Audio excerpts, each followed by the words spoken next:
The drama in Vancouver continues to grow, and a big name player was recently traded to a Devils rival. How does that impact them going forward? We have a lot to break down in today's episode of Locked On Devils. Buckle up, everybody. You're Locked On Devils, your daily podcast on the New Jersey Devils, part of the Locked On Podcast Network, your team every day. Hi, this is Bryce Salvador, and you're Locked On Devils with Trey Matthews. Elias scores! Oh, Steven stepped up, nailed him. Brodor's got the puck. What a shot. The Devils win the Stanley Cup. Alrighty now, what is up, New Jersey? Welcome back to the Locked On Devils podcast here at the Locked On Network. I'm your host, college hockey play announcer, Devils are our pucks, pitchforks, and also part-time credential media member, Trey Matthews.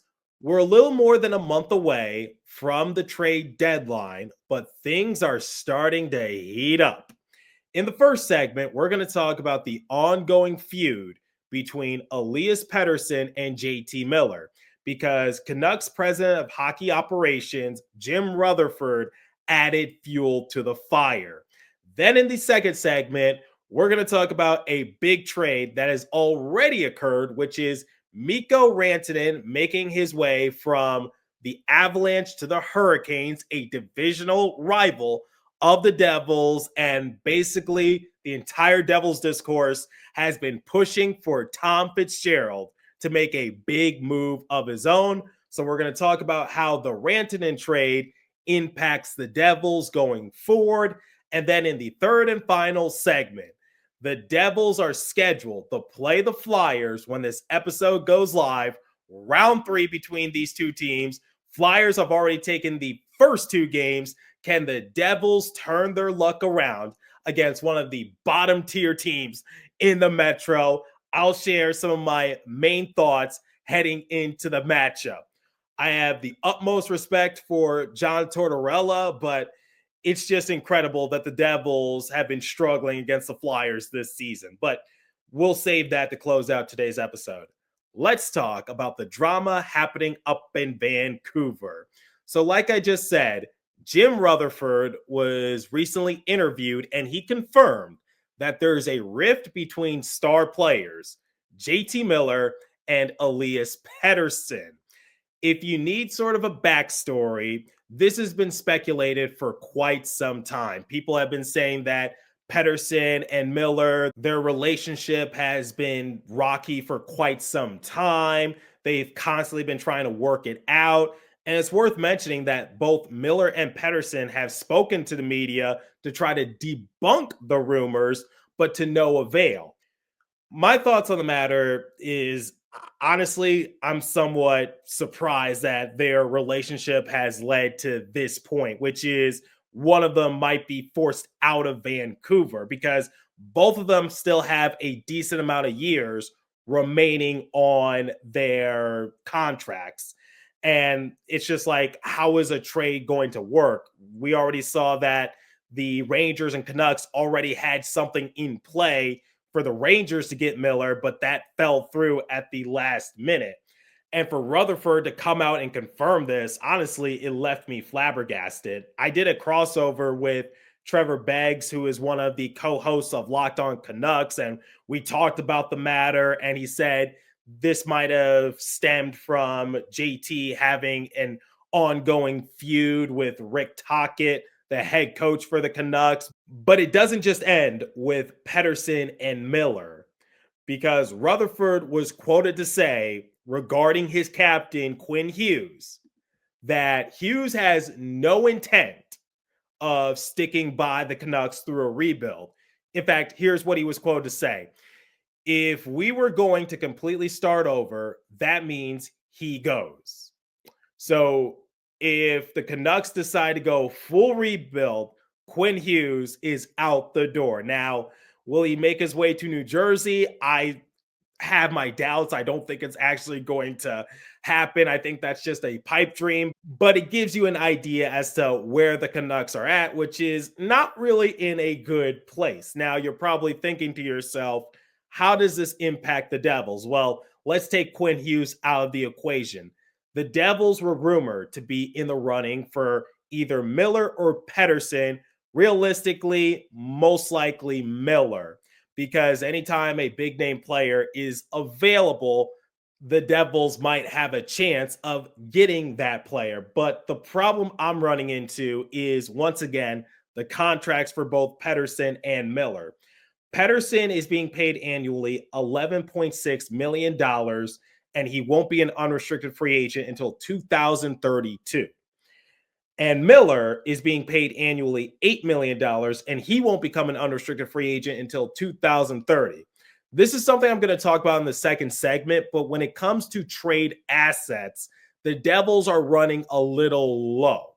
And it's rumored that the Canucks want a center in return for Miller. But the fact of the matter is that if they were to trade Miller at this very moment, most likely they're going to lose any deal that's thrown their way, because it's really hard to get someone of Miller's caliber in return for a trade.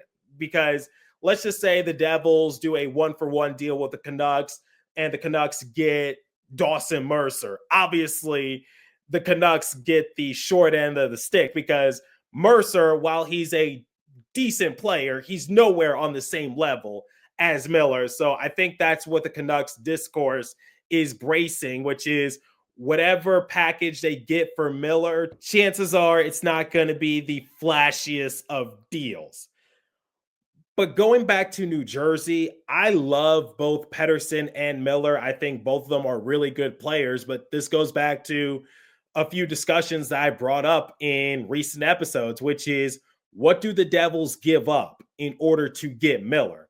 Obviously, I think without a shadow of a doubt, Mercer would be included in any package, because Mercer is one of the few players on the Devils roster that doesn't have any sort of clause. So he doesn't have a no trade clause. He doesn't have a modified no trade clause. He doesn't have a no movement clause.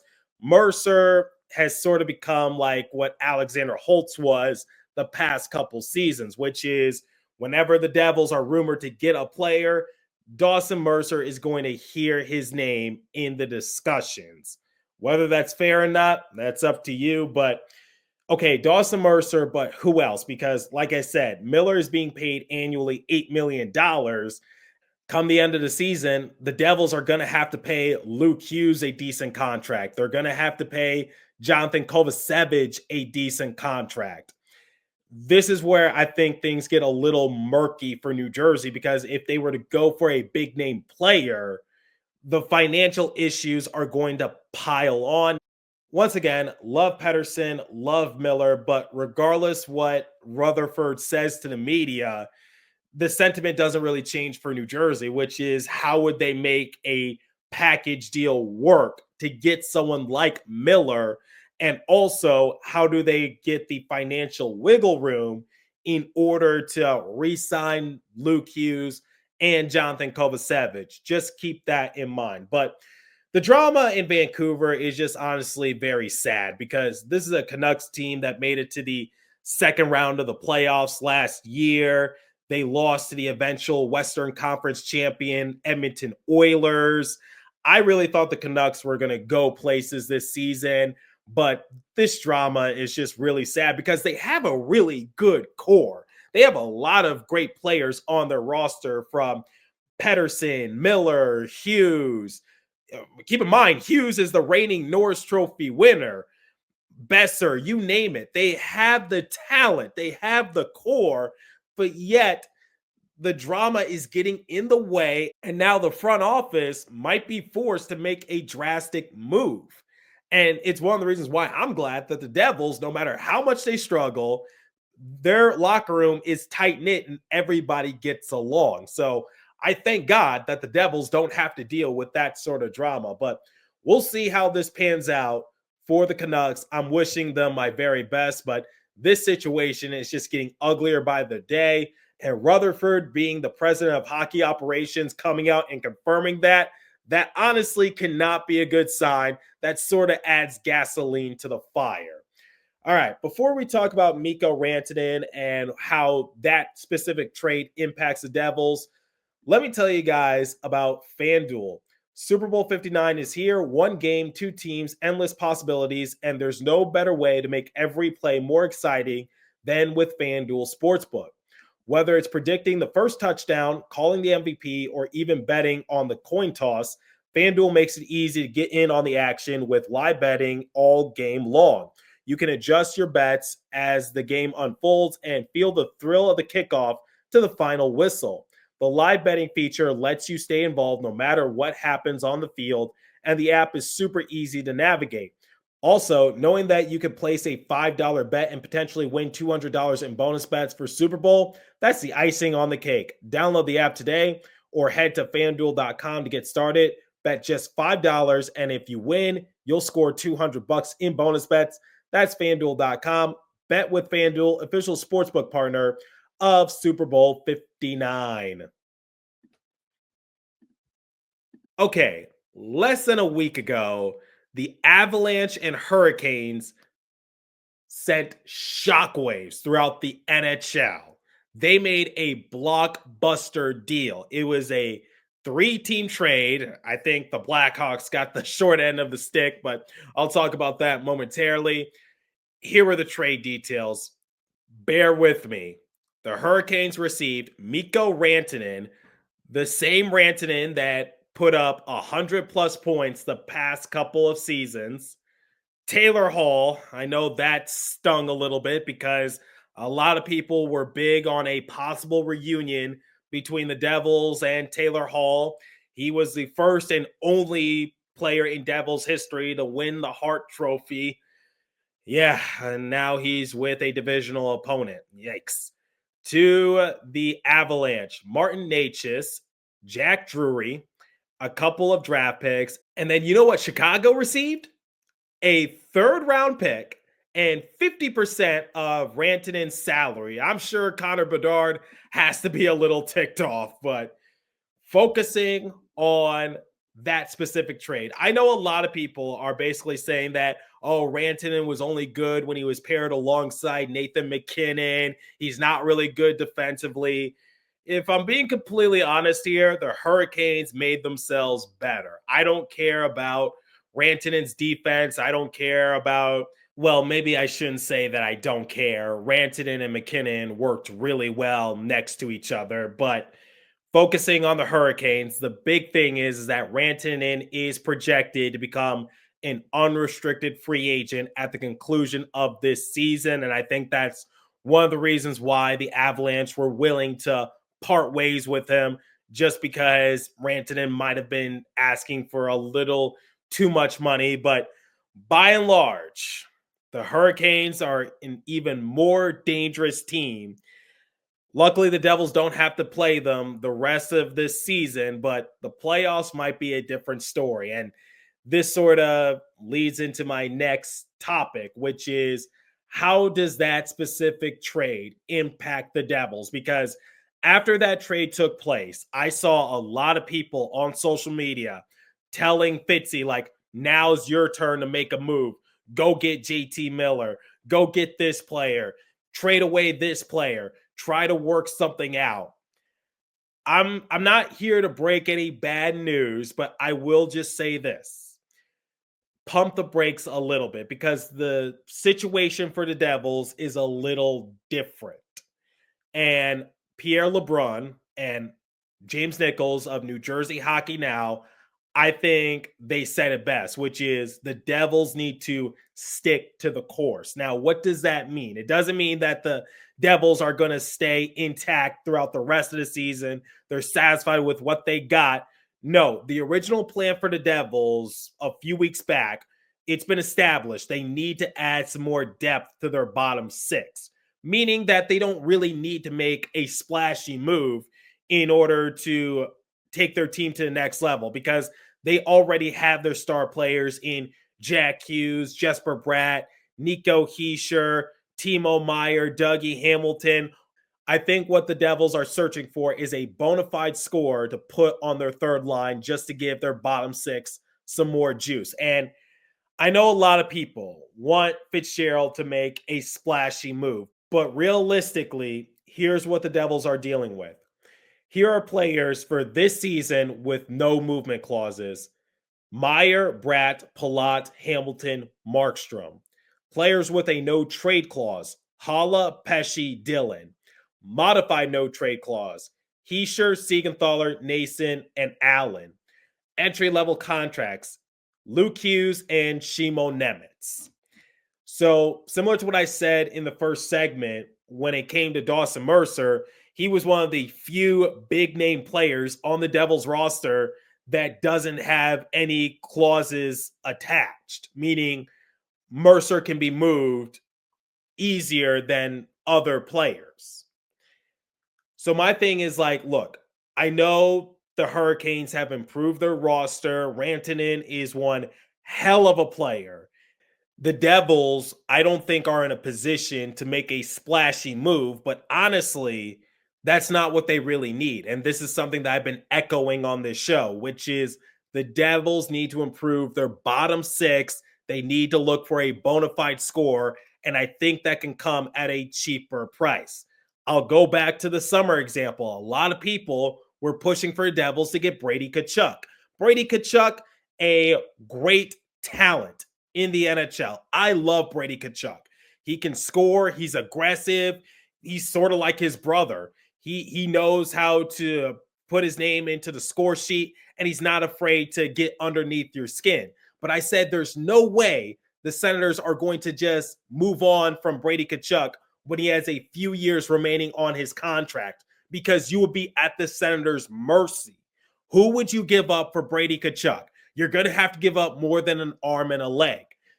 Why did people want Brady Tkachuk? Is because he plays aggressive.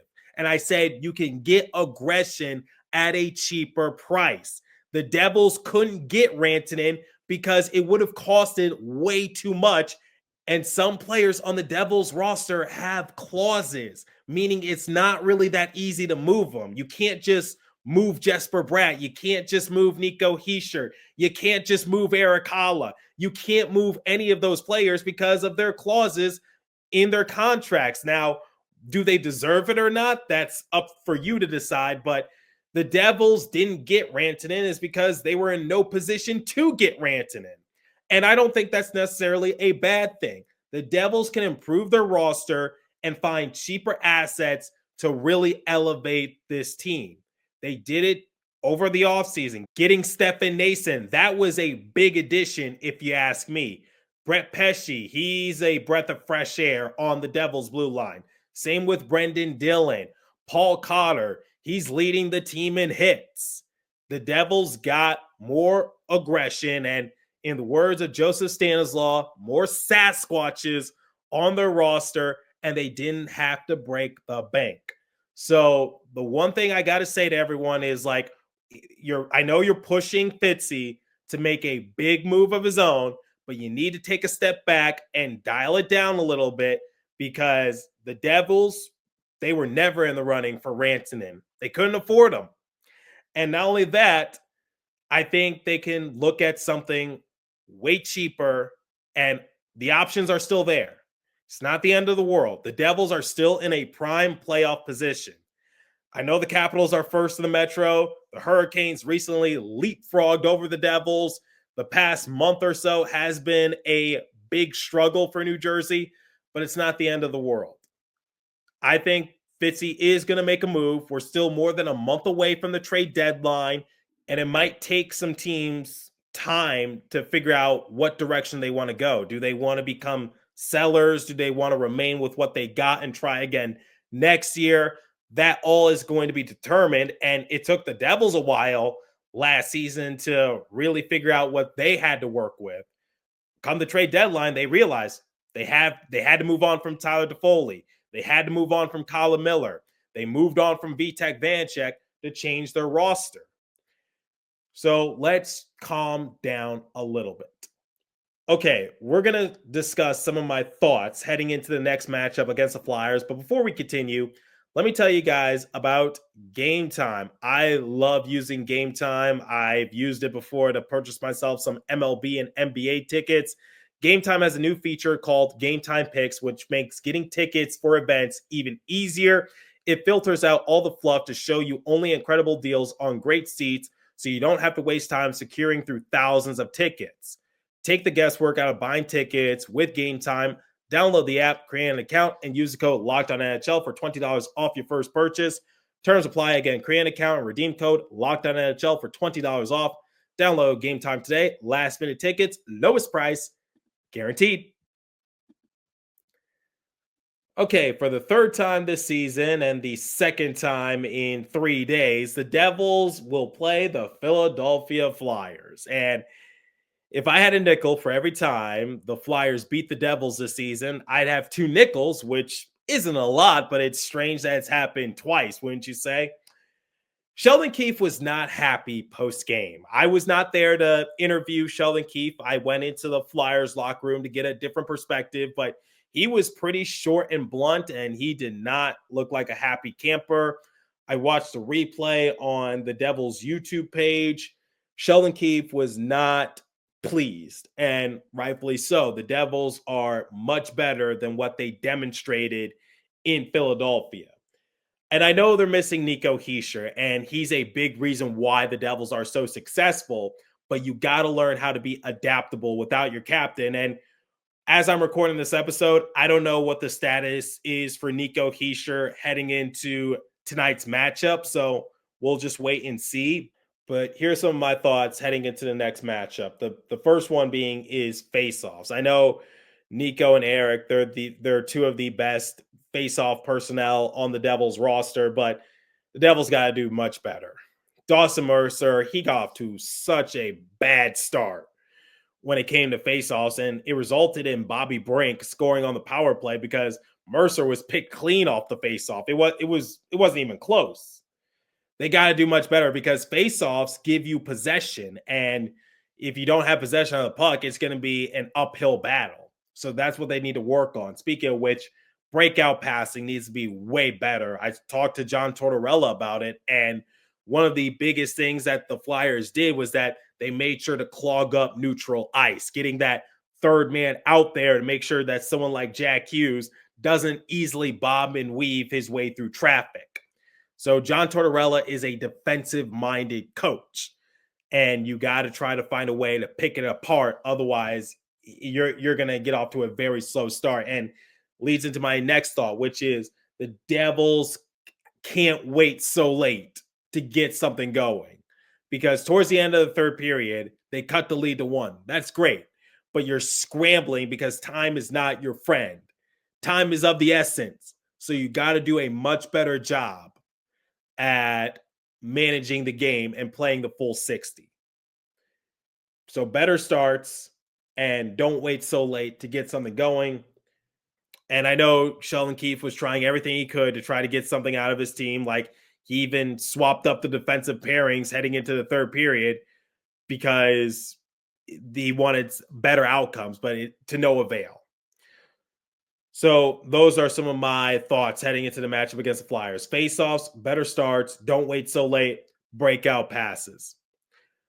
Let me know your thoughts about this matchup against the Flyers. Are you concerned for the Devils? And also share your thoughts on all the trade circumstances happening throughout the NHL, whether it's up in Vancouver or the recent blockbuster trade that took place between Carolina and Colorado. I'm curious to hear your thoughts. Leave a comment down below if you're watching on YouTube. If you're listening on podcast streaming service, hit me up on my personal X Page app at TreyMatt4 or the show's X Page app at Locked On Devils. As for his episode, that's all the time I have for you. Continue to stay safe. Have a wonderful day, New Jersey. Go Devils. I'll catch you guys next episode.